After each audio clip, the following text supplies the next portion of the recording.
Om Swastiastu. Perkenalkan, nama saya Egy Krisnaditya, nomor absen 10, kelas 11 IBB.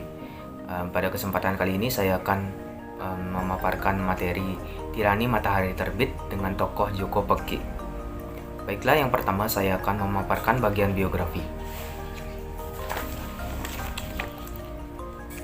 Joko Peki. Joko Peki adalah seorang pelukis yang lahir di Grobogan, Purwodadi, Jawa Tengah pada tanggal 2 Januari 1937. Beliau merupakan anak dari seorang petani yang dapat dikatakan keluarga miskin. Hal ini mengharuskan beliau untuk membantu orang tuanya mencari nafkah. Pada saat Joko Peki masih kecil, beliau bercita-cita untuk menjadi seorang kepala desa yang memiliki seperangkat gamelan. Sedangkan menjadi seorang pelukis adalah sesuatu yang tidak pernah beliau cita-citakan sebelumnya. Hanya saja, sejak kecil beliau sudah dapat memperlihatkan bakat melukisnya yang pada saat itu beliau menggambar baju tokoh kelenting kuning. Yang kedua, peranan beliau dalam kemerdekaan Indonesia. Pada saat peristiwa G30 SPKI, semua orang yang aktif baik organisasi maupun lembaga yang berafiliasi dengan PKI dibersihkan.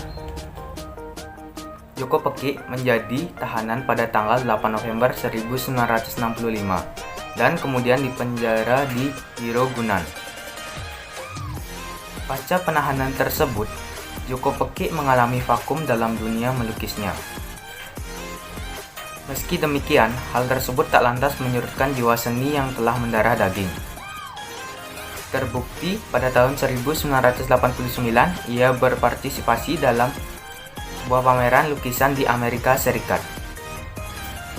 Berturut-turut setelahnya, karya yang dihasilkan turut terjual dengan nilai fantastis, sehingga mencuri perhatian banyak kolektor. Beberapa lukisan Joko Peki yang bernilai tinggi antara lain Berburu Celeng pada tahun 1998, kemudian Ledak Gogi pada tahun 2004, dan Pengamen Istirahat. Seniman yang berhimpunan di Sanggar Bumi Tarung, Joko Peki tidak tahu persis tentang keterlibatan Central Intelligence Agency terhadap peristiwa 1965. Ia menyatakan tragedi kemanusiaan itu sebagai politik pecah belah terhadap bangsa Indonesia di tahun 1908. Caranya dengan mengadu domba tokoh-tokoh penting Indonesia. Ia menilai peristiwa 1965 adalah adu domba terhadap Presiden Soekarno, Partai Komunis Indonesia, dan rakyat. Peristiwa 1965 menunjukkan bagaimana rakyat langsung diadu dengan rakyat. Buruh dan tani dipersenjatai.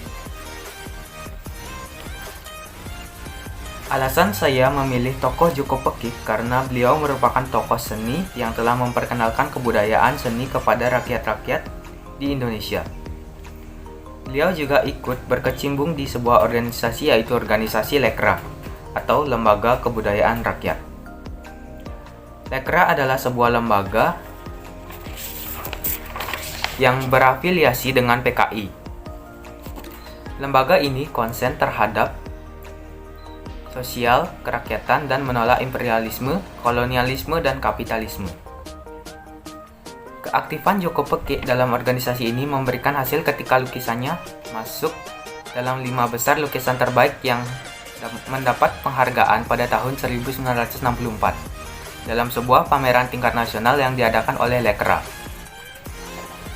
Baiklah, sekian dari pemaparan biografi saya. Apabila ada kesalahan kata, mohon dimaafkan. Saya tutup dengan Paramasanti. Om Santi Santi Santi.